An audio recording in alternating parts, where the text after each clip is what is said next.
A veces la casualidad histórica llega a límites insospechados.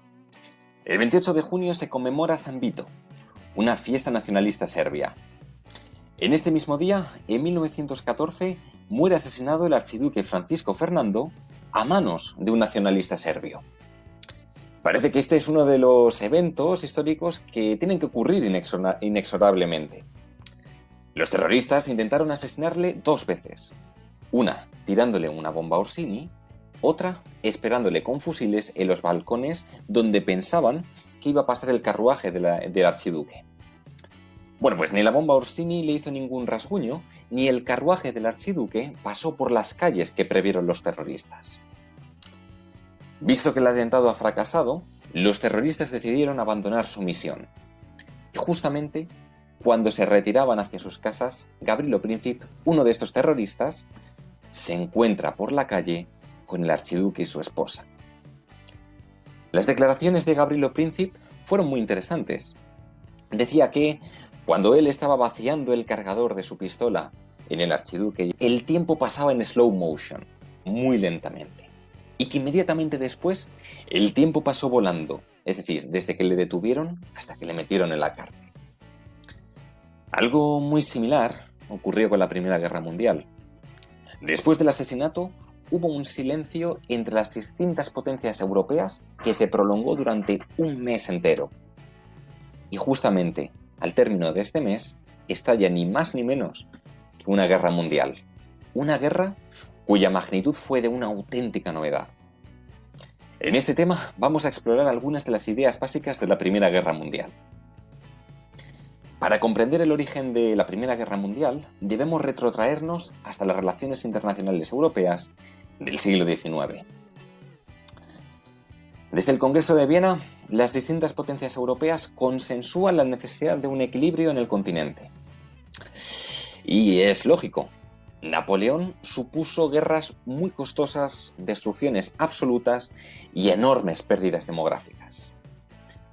Pero, verdaderamente, el arma más dañina de Napoleón no fueron los cañones ni la metralla, sino el liberalismo y el nacionalismo. El emperador francés había conseguido romper con el antiguo régimen no solo en Francia, sino por añadidura en el resto del continente europeo, fracturando así los países y sociedades enteras. Por esa misma razón, desde entonces no queremos otro Napoleón. No queremos otro individuo que destruya el equilibrio alcanzado en Europa tras el Congreso de Viena. Por lo tanto, hay 2 opciones o 2 condiciones que tienen que quedar muy claras. La primera de todas ellas es que se ha de velar porque ninguna potencia tenga más poder que otra. Por otro lado, es necesario un árbitro internacional que sea capaz de dirimir los conflictos entre potencias para que no acaben en guerras, para que no acaben en desequilibrios en el continente.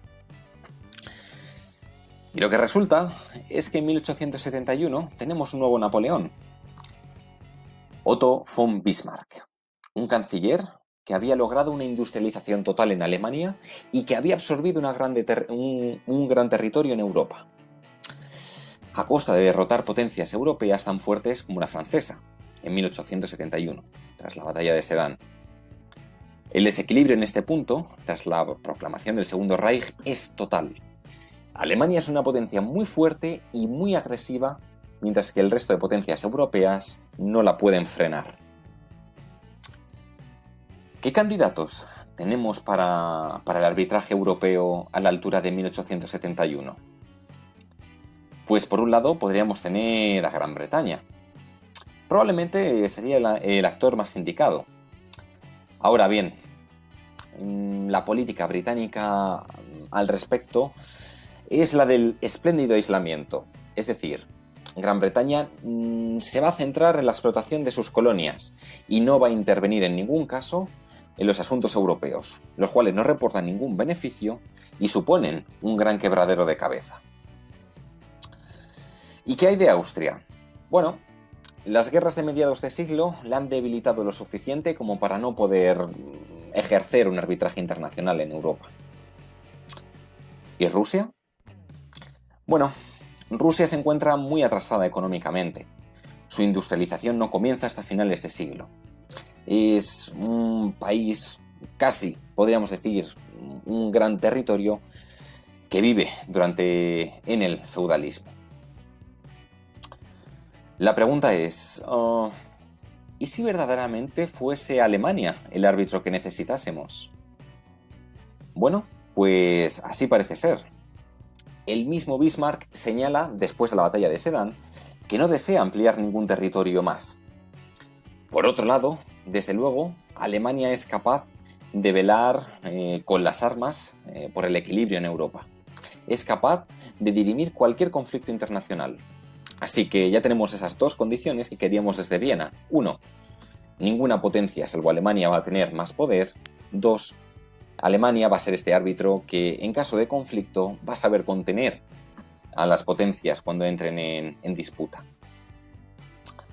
Ahora bien, si precisamente buscamos el equilibrio y la paz en Europa, hay dos objetivos que son urgentes. El primero versa ni más ni menos que en aislar a Francia.